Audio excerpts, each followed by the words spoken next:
आज का प्रश्न है, छोटे भाई को पत्र लिखकर स्वास्थ्य के लिए नियमित योगाभ्यास करने का सुझाव दीजिए। अथवा छात्रावास में रहने वाले अपने छोटे भाई को पत्र लिखकर प्रातःकाल योग एवं प्राणायाम का अभ्यास करने के लिए प्रेरित कीजिए। नमस्ते विद्यार्थियों, student help by Beamer channel में आपका स्वागत है। अभी तक आपने मेरे चैनल को सब्सक्राइब नहीं किया है तो सब्सक्राइब ज़रूर करें, ताकि आपको पत्र लेखन से संबंधित हर प्रकार के प्रश्न का उत्तर प्राप्त हो, जैसा कि आप स्क्रीन में देख सकते हैं। इसी तरह के बहुत सारे प्रश्नों के उत्तर आपको इस चैनल में मिलेगा। अपने छोटे भाई या मित्र को स्वस्थ रहने के लिए योग, व्यायाम और प्राणायाम करने का सुझाव देते हुए पत्र लिखिए। मैंने इससे पहले वाले वीडियो में इसी प्रश्न का उत्तर बताया था और इसी प्रश्न का उत्तर मैं इस वीडियो में जो भाग 2 है इसमें बताने जा रहा हूँ। मेरा आपसे अनुरोध है कि इस वीडियो को पूरा देखें, बीच में स्किप न करें, क्योंकि इसमें 2-4 ऐसी बातें हैं जो मैं आपको बताना चाहता हूँ और यदि आप स्किप करेंगे तो इससे आपको असुविधा होगी। जैसे कि आप देख सकते हैं प्रश्न कि योग, व्यायाम और प्राणायाम करने का सुझाव देते हुए पत्र लिखिए। कभी कभी परीक्षा में छोटे भाई को पत्र लिखने के लिए कहा जाता है, तो कभी कभी मित्र को प्राणायाम करने का सुझाव देते हुए पत्र लिखने के लिए कहा जाता है।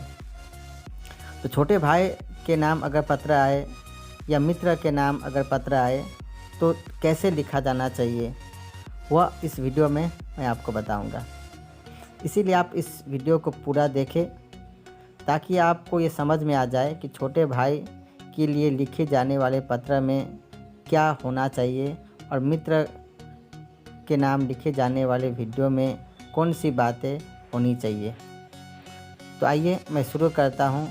इस प्रश्न का उत्तर मैं अच्छी तरह से बताऊँगा कि छोटे भाई के लिए और मित्र के लिए कैसे लिखा जाता है।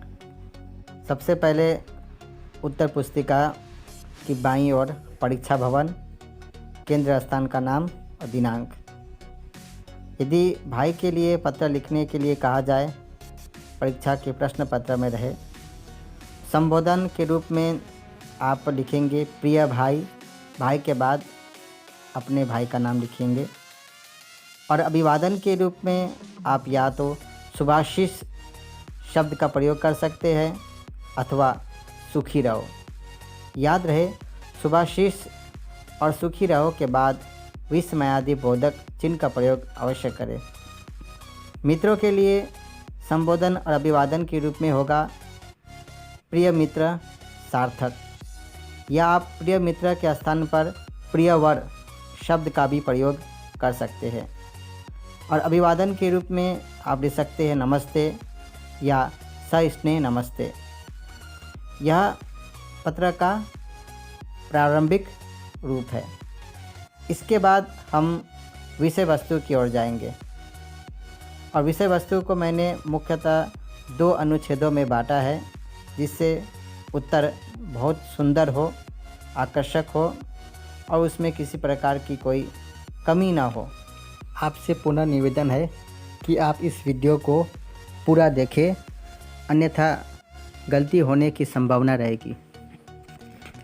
तो विषय वस्तु में जो पहला पैराग्राफ है उसमें आपको लिखना है, कल मुझे पिताजी से, तुम्हारे पिताजी से। अगर भाई के लिए पत्र लिखा जाए या भाई के लिए पत्र लिखोगे विद्यार्थी, तो आप लिखेंगे कल मुझे पिताजी से पता चला कि। यदि मित्र के लिए पत्र लिखने के लिए परीक्षा में कहा जा रहा है, तो आपको लिखना होगा कल मुझे तुम्हारे पिताजी से पता चला कि। मैं पुनः कह रहा हूँ, अगर भाई के लिए पत्र आए तो आपको लिखना होगा कल मुझे पिताजी से पता चला। मित्र के लिए पत्र के रूप में आपको लिखना होगा कल मुझे तुम्हारे पिताजी से पता चला।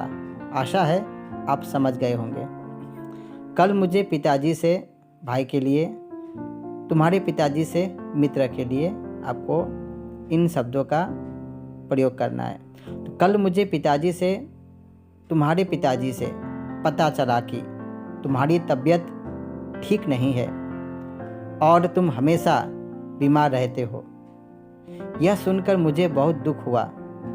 भाई के लिए लिख रहे हैं तो आपको लिखना होगा मेरे भाई। अगर मित्र के लिए लिख रहे हैं तो मेरे मित्र। भाई और मित्र के बाद विस्मयादि चिन्ह का प्रयोग अवश्य करें। मेरे भाई अथवा मेरे मित्र, तुम्हें अपनी सेहत का ख्याल रखना चाहिए। यदि तुम इसी तरह हमेशा बीमार रहोगे तो इससे तुम्हारी पढ़ाई पर बुरा असर पड़ेगा और तुम अपने लक्ष्य को प्राप्त नहीं कर सकोगे। अगर उत्तर अच्छा लगे तो लाइक और सब्सक्राइब ज़रूर कीजिएगा।